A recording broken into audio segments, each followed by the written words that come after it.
Our guest today, powerhouse in PR, it is Tresa Halbrooks, founder and president of Legacy Consulting. My clients at Legacy are, athletes, media personalities. I've got artists. I've got, all kinds of different folks. A melting pot of clients that we work with that are usually high profile or luxury brands. You talk about empowering yourself. Music gave me confidence in being on stage, and fortunately I did have confidence. And so I was able to enter a building. Ironically, I knew nothing about football when they hired me. And I like one of your lines, if you don't ask, you don't get. That's right. Welcome, Tresa, to the Second Cup of Joe and John. Joe, you know what I don't like? I don't like fake. I don't like people that used tanning beds. Did you ever do that? Never. Did you? Yes. I skipped rent. Instead, I paid my membership to... Anyway, I'm past that. Suntan? What I'm saying is honesty means everything. Yeah. Especially when you're buying a vehicle. And that's why I purchased my GT Mustang from Two Rivers Ford. Two Rivers Ford has real deals, not fako bako. And you know what I mean by that? At Two Rivers Ford, the best price is clearly marked on their website or window sticker. And you don't need to fill out all these forms for information to get the best price. You don't need to do anything. And unlike other dealers, Joe, no fako bako, Two Rivers Ford never adds accessories or service plans in order for you to get the best deal. Honesty, the best policy at Two Rivers Ford. And something for everyone. SUV, maybe it's a Mustang like John and I, or maybe you're going the E route, the Lightning, the Ford F-150. When you finance through Two Rivers, they will install that charger at your house. You know what they don't have? No fako bako, John. No, you're not going to get a tanning bed there. No. TwoRiversFord.com. You can see it in Mount Juliet live. Two Rivers Ford, the South's most trusted Ford dealer. It's the Second Cup of Joe and John with Joe Elvis and John Dwyer.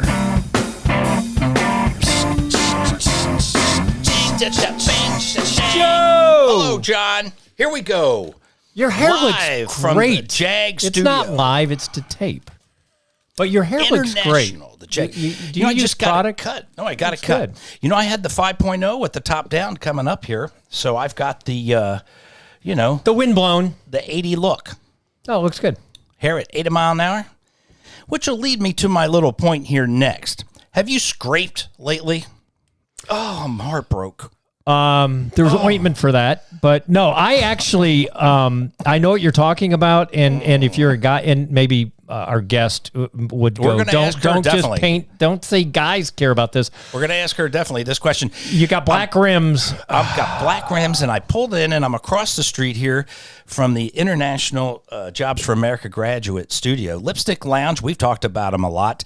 Chapstick, the new bar behind them. And so there's this kind of segue of parking around the Holly Street Daycare Center. So I kind of fish for what's open, and they've rebuilt it, and I cut it in, bam. And I mean, it's worse than chalkboard on tape.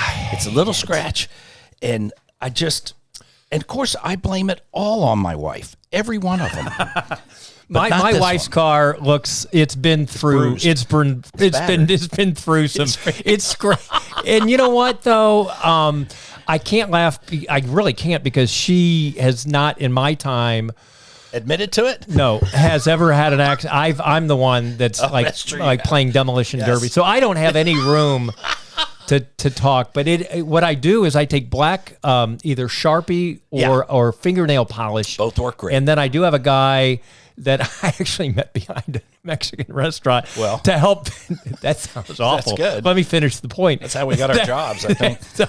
But it's a guy that works on the wheels and can buff them out. So, boy, did I not set that up right. Can we move on? Is that okay? Yeah, let's do it. Here we go. Okay, here we go.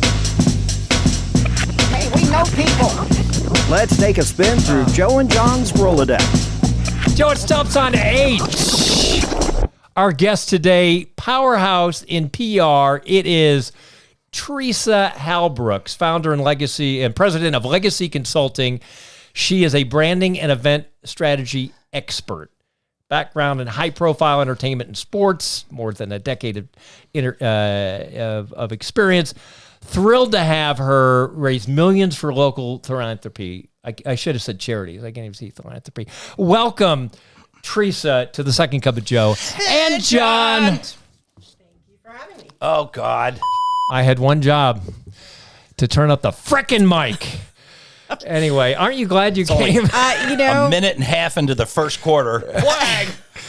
4 turnovers. Thank you for having me. I appreciate it. We'll ask you right out of the bat. Ever scraped them, Tresa? Yes. Pulled in a little too tight? Today. My driveway in Franklin it's a ridiculous slope. And I bought this house sight unseen.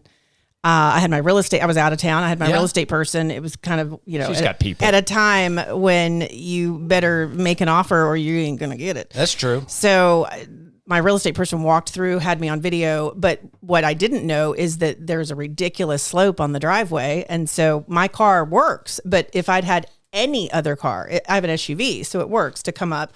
Any other car would have just scraped going up or down. It would have been a nightmare. So little things you don't think about when you buy a house and you hadn't seen it. She's kind of a big deal. Lives on a hill in Williamson County. It's a heated driveway. Bought it sight unseen. Got people to do that. Sure. We go, way back and to the Titans days.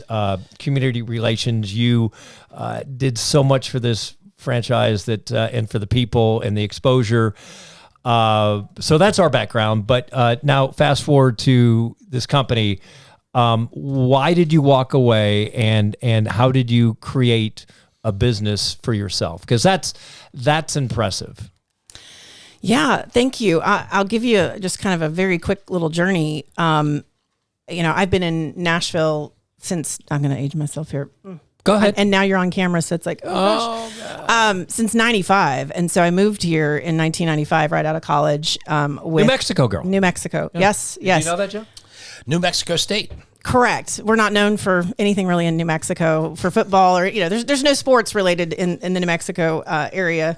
There is sports, but not that anybody talks about. So, anyway, I moved here for music. So, moved here to be a singer-songwriter like so many do.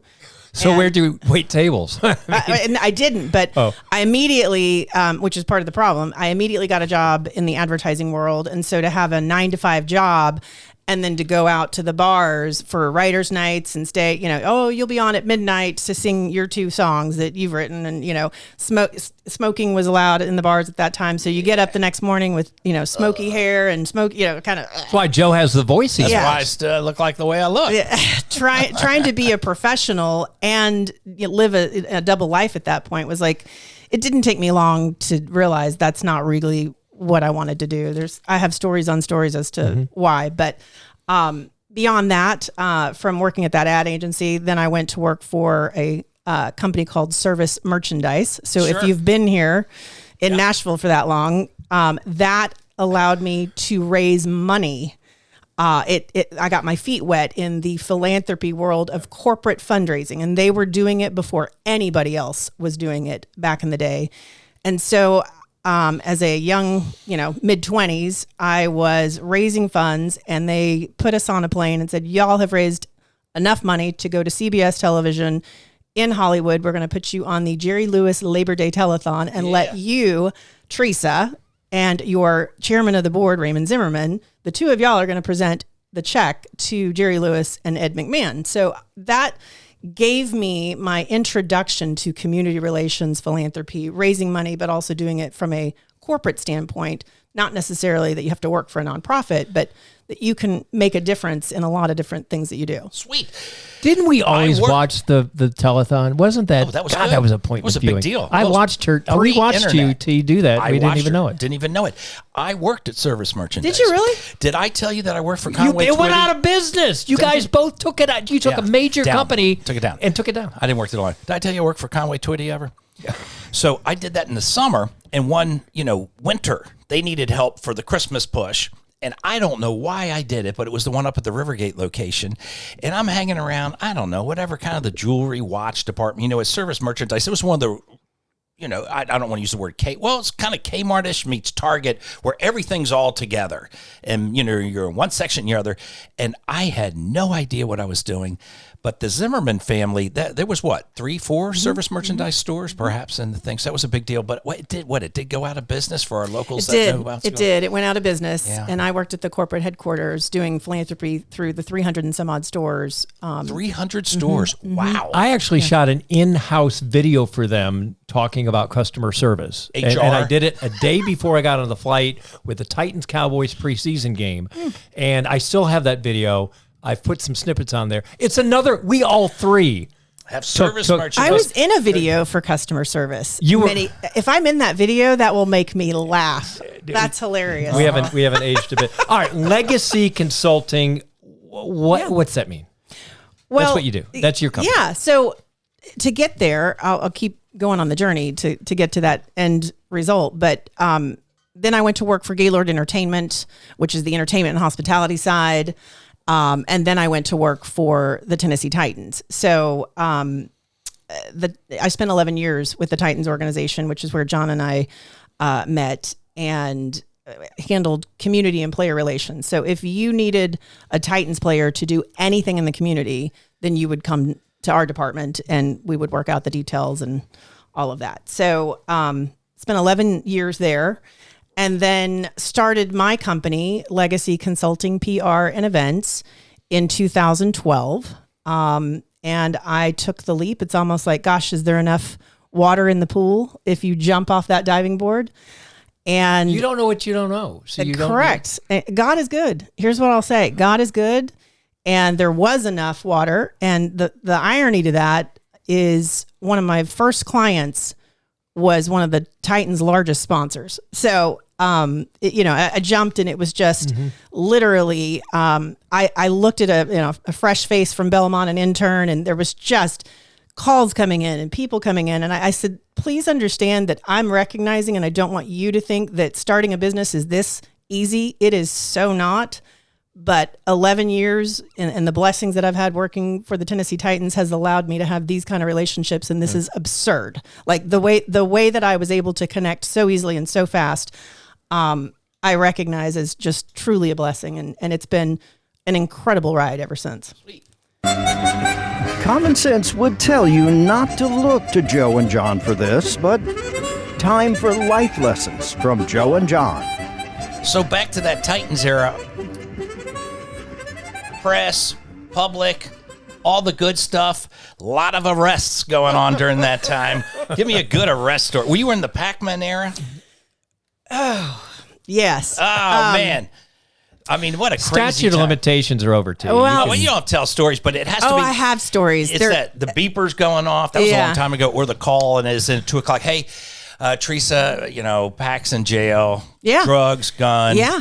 Fighting. Making it rain. Here we go. Yeah. All the things. So, and I think back on the time with, I call them my guys, like, I was really name drop. Go ahead. Well, I was really that big sister to them. Mm-hmm. And at the time was probably the only female that had player interaction.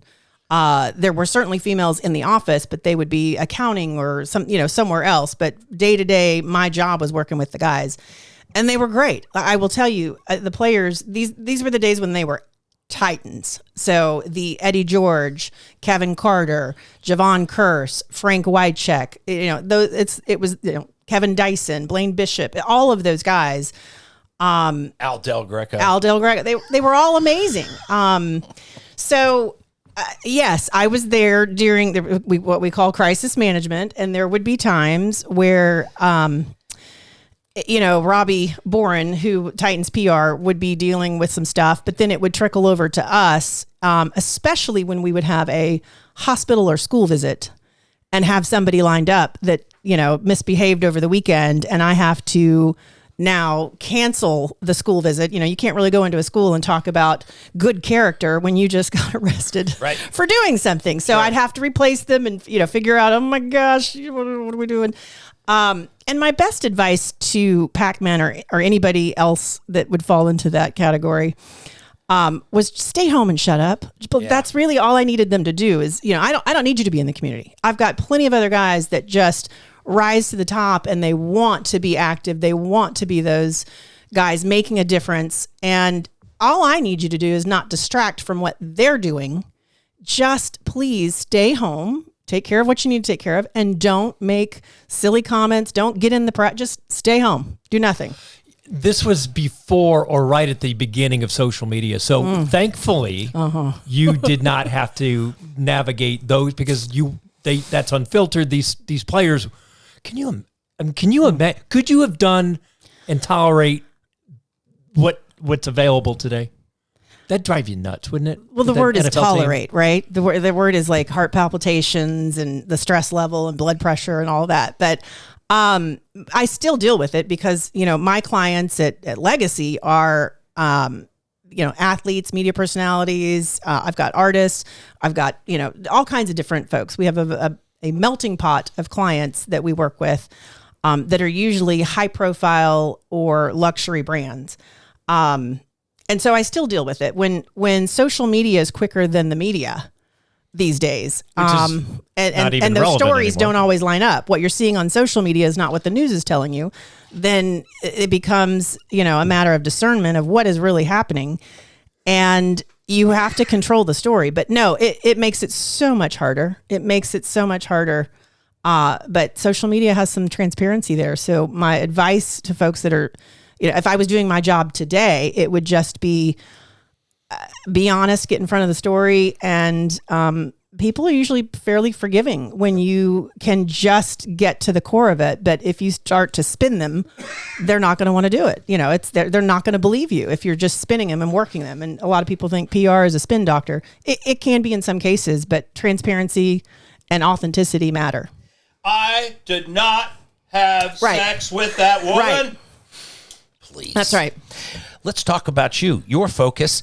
Just some of the things that surround, and I did read through TresaHalbrooks.com. You had a great website. Thank you. John had his Dwyer Wire one back in there. You shouldn't have let that one get away.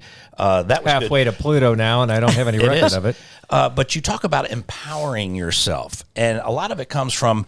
Were you an insecure person? Did you not have a lot of confidence, probably that you have right now, growing up? No.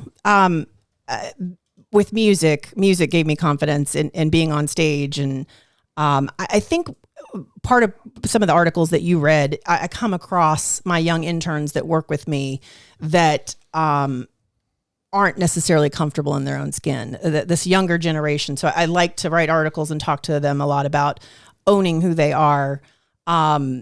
And for me, fortunately I did have confidence. And so I was able to enter a building.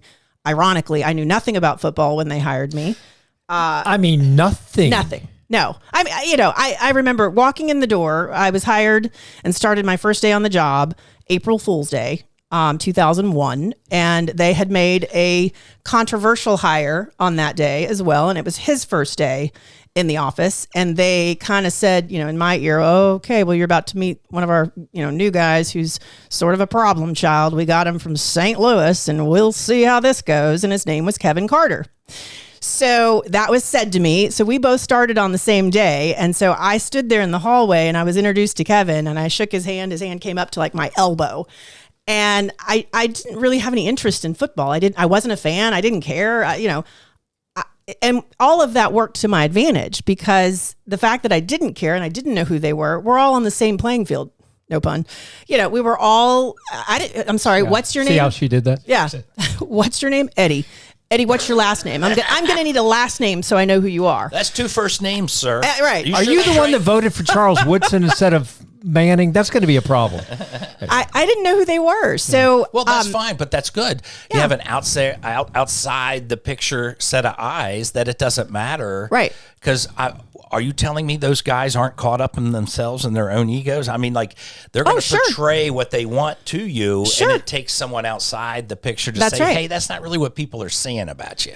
Well, it also built the relationship. For me, when I didn't believe any of the hype, it's like, I'm sorry, I don't know one stat about you. I don't care, but you better be on time to that hospital visit or I'm going to kick your butt. Right. So it was those relationships that I was able to build. And so walking into that environment, we started this with confidence. Walking into that environment, I had, music background and being on stage. But what I will tell you is the 11 years I spent in the NFL were so phenomenal in what they taught me in how I conduct business today and what I think so many young people are missing. It's a constant conversation I have with the young people that come into my office. It's really called a sports-minded philosophy. And if we would treat our own jobs the way that these athletes treated theirs, yes, there's a pay gap, but I mean, don't you want to be the MVP of your boardroom? Don't you want to be the MVP on your own team? They worked day in and day out to strive to be the best. And these young folks that come into my office, it's just like, well, status quo is okay. No, you don't go to the Super Bowl and everyone gets a participation award and thank you for coming. It doesn't work that way. It is, you have to truly be the best. And I remember having a conversation with a shy young woman that was interning. And when I told her that they showed the mistakes, people don't tell me my mistake. That hurts my feelings. Oh my gosh. And so I said, well, let me tell you, in the NFL, they not only show your mistakes, they show it in front of the whole team, all of your team members. They rewind it 14 times. They point it out, and then they slap you around a little bit. And like, you'd better not do that next Sunday. And her comment was, you mean they actually show the mistakes that you made? I said, yes. Doesn't that hurt their feelings? I said, it's a good thing the NFL isn't in the feelings business. Wow. Boom. Right? Yeah. Rapid fire. Pew, pew, pew, pew. We're going to go back to what Tresa has done, all the philanthropy, great work. But we're going to do this. Quick questions, quick answers. You don't know what we're going to ask. Go ahead, Joe.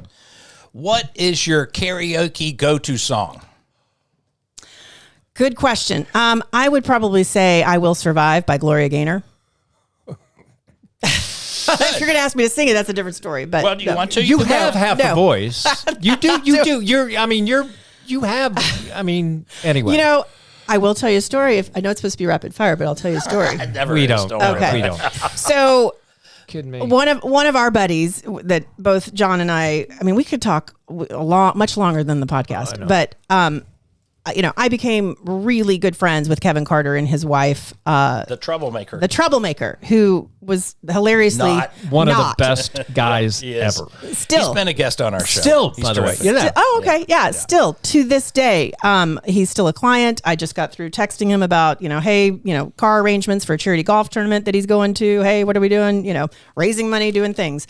And so he's in New York at CBS Studios, and I can circle back around that as to part of his mentorship. But we were out at the ACM Awards in Las Vegas, and they had karaoke. Wrong event to have karaoke at was an ACM pre-party, because you've got all of your professional singers that are out there. I think it was on a beachside at the Mirage or wherever it was. And so this was one of their pre-parties with all the music industry people, Academy of Country Music Awards, and they had this karaoke party. And it's like, who in the industry is going to get up and sing karaoke? It was just absurd, like wrong planning, wrong thing. And so they were having a hard time getting anyone up there. So Stormy Warren was up there and like begging for someone to get up. I thought he was begging to sing, but no, begging for someone to get up there to sing. And so Kevin looks at me and and he was there to present. Kevin, Eddie, they were there to be presenters on the award show. And so he looks at me and he walks up on stage. And at this point, the crowd just completely hushes because they believe that Kevin is taking the mic to actually sing. So that you could hear a pin drop. So he turns around and he says, I'm not singing, so you can just... There's the bus. I'm throwing tea under it. So he introduces me and I get up there and sing, and I sing I Will Survive. Nice. How'd it go? It was great. All right. It was great. No record contract. But no. Other than being called Tresa or Teresa, you are Teresa or, T. Give me a pet peeve. Oh. One pet peeve. I got to narrow it down. I could see the wheels spinning. Oh, gosh. One pet peeve. Unprepared. I don't like, the people that are unprepared for things. That's important. So. Is there something in your industry that everybody should stop or start doing? Be prepared. Yeah, they should start wanting to be the MVP of their own work. So, care more about what you do. Book on your nightstand. What are you reading, or audiobooks? What you get? Have you digested anything? I listen to a lot of podcasts, and I have been listening. I love Alan Jackson Ministries, it's World Outreach Church out of Murfreesboro. His podcast, Culture and Christianity, is amazing. Great topics, great people, and brings Bible-based faith into some political conversations, and it's really good food for the soul. When did God come into your life? As a kid, I was about 6 years old. And gave my life to Christ and was baptized on Easter Sunday. And God has a great sense of humor. Let me tell you, for somebody who could have cared less about football, and if you want that story, I'll make it quick. We're not going anywhere. The long story. Chase, you going anywhere? Chase, our producer. Okay. I was in college in New Mexico, and I married a college athlete. I forgot you. I don't talk about it that much. Yeah, I don't talk about it much, unless I'm in a particular situation. But so I married a college athlete who had an injury, and it was an abusive relationship, and so got out of that. A year and a half of that, and talk about no tolerance. It's like I just got out of it, and I moved to Nashville and continued life. And I remember when I left, I almost left like a thief in the night in order to be safe about it. It was not a situation that you could have a civil discussion and leave. So I left, packed up the house. I had my family with me, my mom, my stepdad, my brother, U-Haul. We just got out of there while he didn't know we were doing it. And I remember shutting down my life in that town in one day. I was, by noon I was gone and quit my job, transferred schools, left my life behind. And I said to my mom, I said, you know what, Mom? I'll never, as long as I live, have anything to do with another athlete. Never. And so here we are, not long after that, God reconciled that for me. And one of the most special relationships and friendships is Kevin, who's still a client. Kevin and his wife Shima are amazing people. And John and I worked on a charity event that started, 20-something years ago, called Waiting for Wishes Celebrity Waiters Dinner. Sure. That was at the Palm Restaurant. Yep. Yeah. And we had celebrities from all over the country that flew in and, waited tables and raised money for the Make-A-Wish Foundation and Kevin Carter Foundation. And it was just such a special, special event. And John was there all 20 years. I had to miss 1 year because of the lockout. You gotta be kidding me. God, I don't even remember that. 2010. I had to miss. I helped plan the whole thing and then said, good luck. And I couldn't go because the league was like, no, you can't have any interaction. I'm like, apparently you don't have any bitterness about it. You've let it go. Not at all. Right. Final question from me, a dinner party, dead or alive, anybody in history, world history, 2 or 3 guests that you would invite? Oh, yeah. So my first one would be Elvis Presley. Sorry, that's just, he's one of the most amazing talents ever to live and still influences our music culture today. There's just something about him, man. So Elvis Presley, Marilyn Monroe. I used to say I'd love to wake up as Marilyn Monroe and go to bed as Priscilla Presley. Like that would be a 24-hour There you go. extravaganza. And I'll let you know if blondes have more fun. I don't know. Nashville. My final question, what advice would you give your 18-year-old self now? Someone is going to be successful. It might as well be you. And that's really, I didn't come from a special background or Ivy League school. I went to New Mexico State and moved here and, clawed my way to where I wanted to be. I have sort of a scrapper attitude. It's just, you got to work hard. It's about grit, tenacity, and, get comfortable with being uncomfortable. Welcome to life. Love that. Welcome to life. Magic dust. Welcome to life. When you're talking about the life of buying that new car, which we have talked about a lot because you just went through it with your 2025 Two Rivers Ford, the selection that they have at Two Rivers Ford, maybe it's a car, maybe it's an SUV, maybe the big F-150 or the Mustangs, which John and I dearly love. The difference at Two Rivers Ford is that the price is clearly marked on their window. The price you see on their website is the price that you're going to get. Family run and family owned since the 80s. John Barker's Jr.'s out there now that you met, and Jay Seiling is the sales manager. John, you bought the car from Ethan, his son. His son. Family run, family owned. That's the difference, is they cut through the crap that Can you'll we get say at that, any other dealership. Jace, during a read? Okay. It's a good one. Nice, yeah. Two Rivers Ford, the South's most trusted Ford dealer. Joe and John have come to the fork in the road. Really, Joe? You had to say the C word. T. Man, this is we've been really good. There's some forks. Is there a moment? Could have been early. Could have been 5 years ago that a job or something you didn't take. I know the marriage thing, which you revealed was a fork, but anything? Yeah. Yeah. So I was leaving. They were doing layoffs at Gaylord. Gaylord Entertainment Corporate was doing some layoffs, and so I was in the interview process with the Titans, but I had a job offer from the Nashville Public Library, and they had the rendering of the brand new library that was going to be built. It's now gorgeous downtown. Can you come on board and be our executive director for the Nashville Public Library? And I was 29 years old. Safe job. That's a big deal. And so I was leaving Gaylord, and it was kind of like, okay, this was a solid job offer, had everything lined out, and they needed to know. And I was in the interview process with the Titans. And what's funny is they had like 14 million interviews. Like you would think I was the head coach at that point. Like I can't even think about how many interviews I went through with that.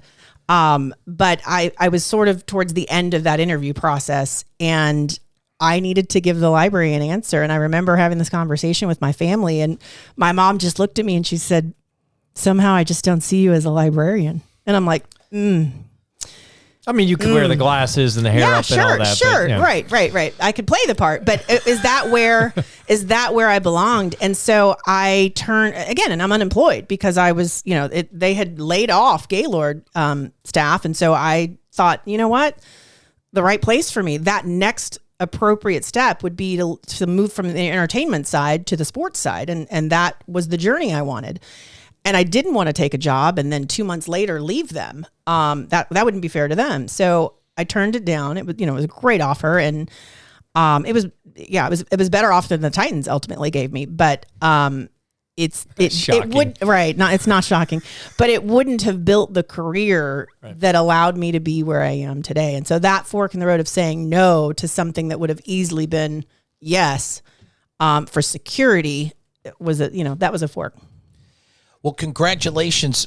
Folks can see your work at legacy-pr.com.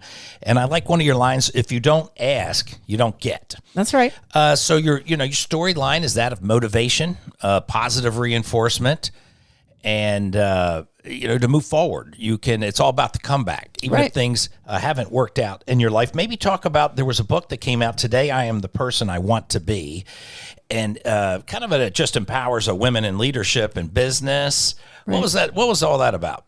So that was a book that was published. I was one of the participants that wrote for that book, and it was women who had survived a domestic violence situation, and it was published by the YWCA of Nashville, and many years ago under Pat Shea. Pat was, the executive director of the YWCA, and she asked me to be part of that, and it was an honor to do that and be part of that book.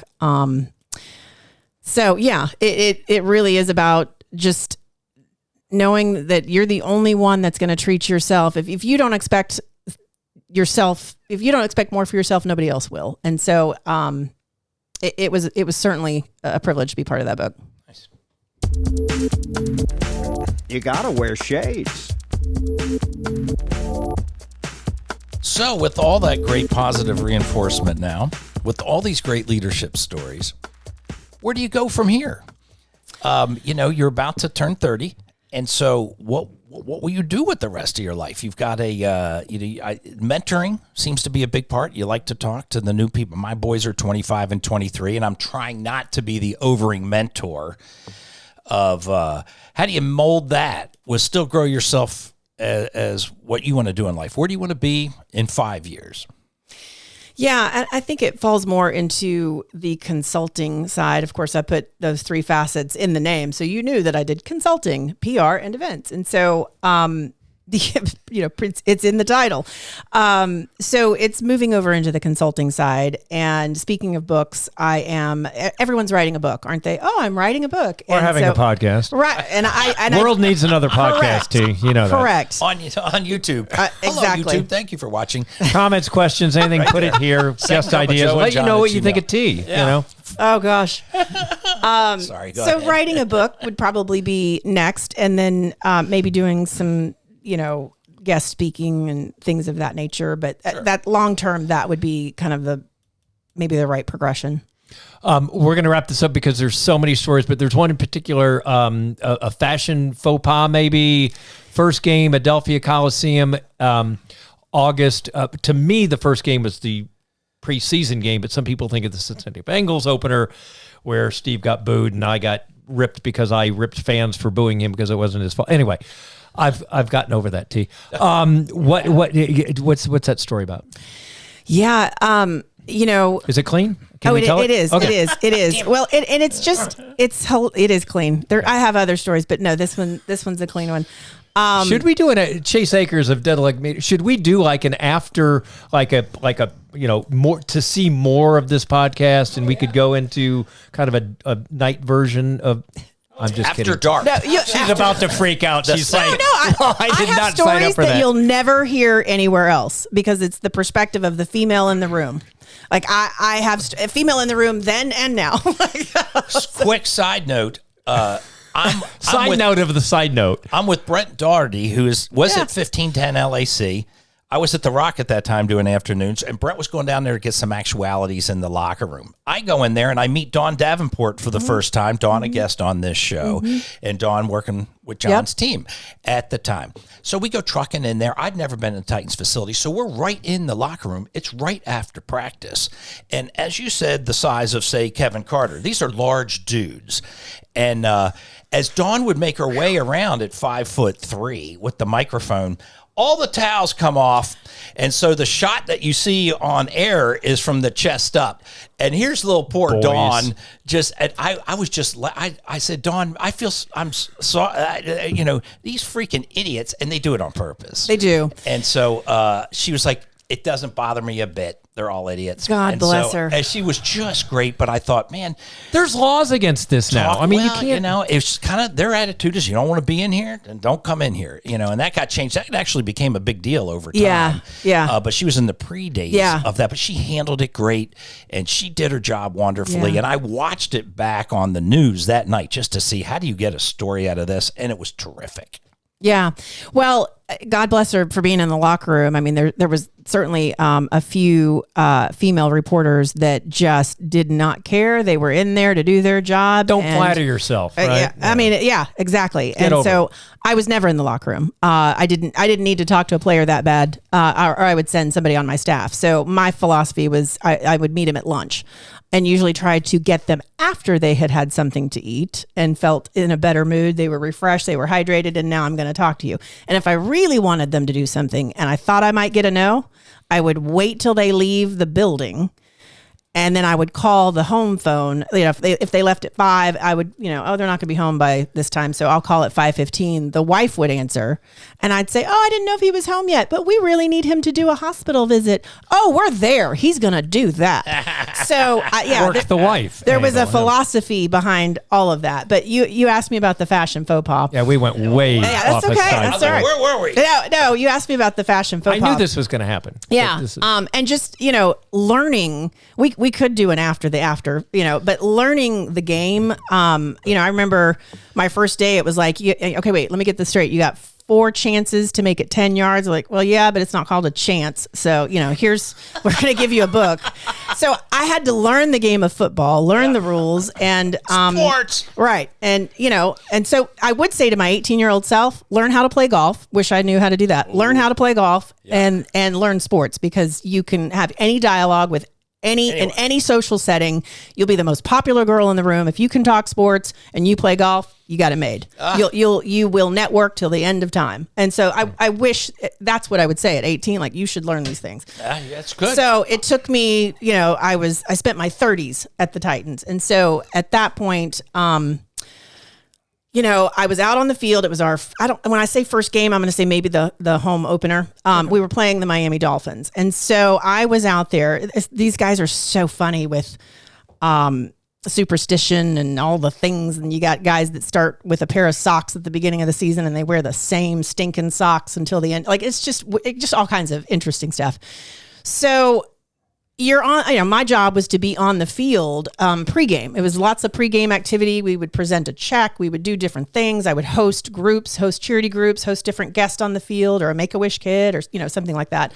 So my first season, and the home opener was the Miami Dolphins. And I didn't think about what I'm wearing on the field makes any flipping difference of anything. Oh, here we go. So I have this peach, this peach shirt and a black, pantsuit and a peach shirt, and then I have this big turquoise necklace from New Mexico. And dolphin earrings, perhaps? Well, the guys start, walking by me and hissing at me. They start hissing at me. Yeah. And it was like, what is wrong with these people? What is wrong with you? And then they call out, the Miami Dolphins. They come out, and I'm looking at their colors, and I'm like, here we go. But it happened to me for years. Like, I would have, in the winter, it'd be like, oh my gosh, it's cold. Oh, I've got that new leopard coat. I'm wearing that leopard coat. Oh, for the Jaguars game. No, I'm dead serious. And we would play the Jaguars.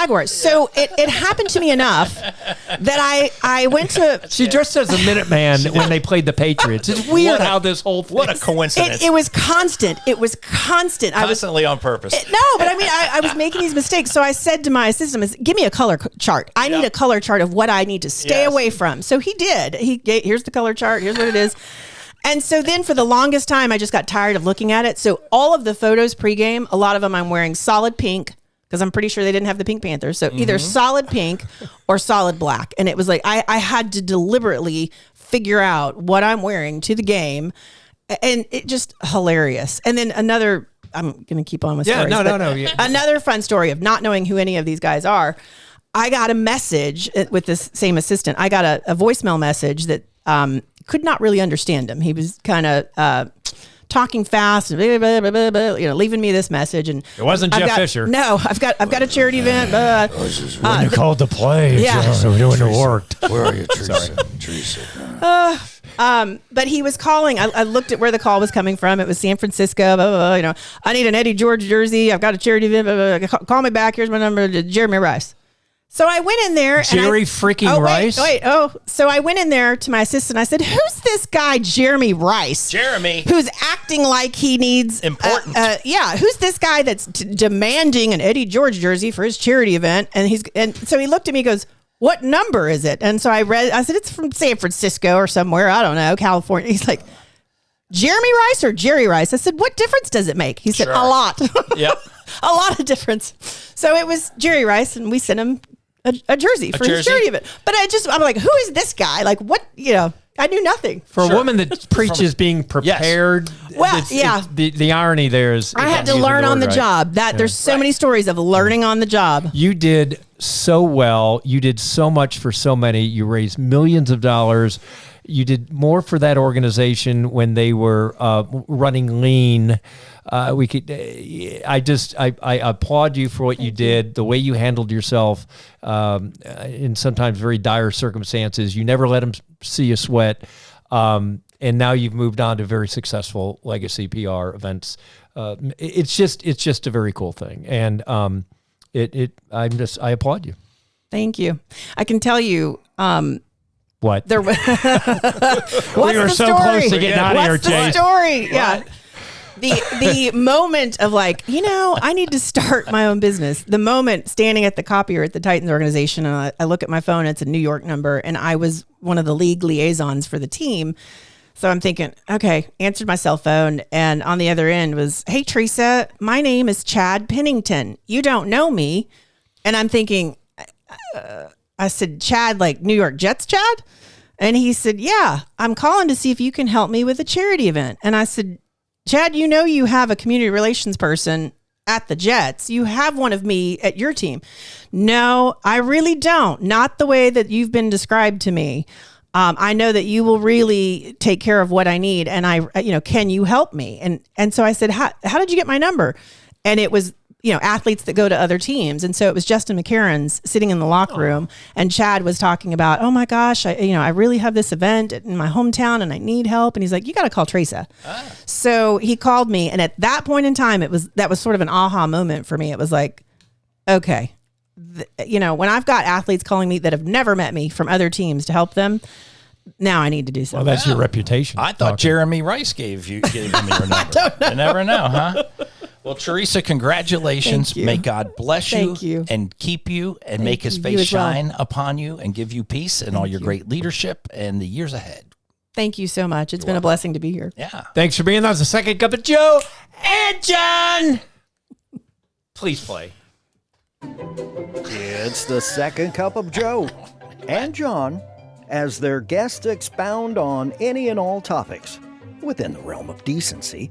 Want to be a sponsor? Let a TV and radio guy help build your business. Email the show, secondcupofjoeandjohn@gmail.com. Now, hold on tight and grab another Second Cup of Joe and John.